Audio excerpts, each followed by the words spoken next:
Hey everyone, Pratik here. Ever wondered how mirrors create those perfect reflections? Today, we're diving into the mirror formula, your key to mastering optics for JEE or any exam. Let's break it down simply. First, the basics. For spherical mirrors, we use three key distances.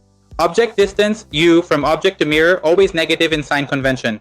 Image distance, V, from mirror to image. Focal length, F, half the radius of curvature. The mirror formula, it's 1 by V plus 1 by U equals 1 by F. Magic, right? Let's derive it quick. Imagine parallel rays hitting a concave mirror. They converge at focus F. For any object, rays reflect and meet at image point. Using similar triangles from ray diagrams, the formula pops out as 1 by V plus 1 by U equals 1 by F. Pro tip, sign convention. Object distance negative, focal length negative for concave, positive for convex. Example time. Object at 30 cm from concave mirror with F archer 15 cm. Plug in 1 by V equals 1 by minus 15 minus 1 by minus 30 equals minus 1 by 30. So VE.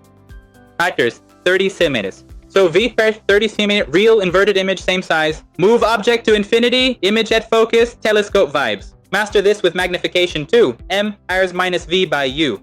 Practice ray diagrams daily. It'll click. Perfect for JEE optics. Drop questions below. Like, share, subscribe for more exam hacks. See you next time. Good luck with your physics studies and your JEE preparation. Keep learning.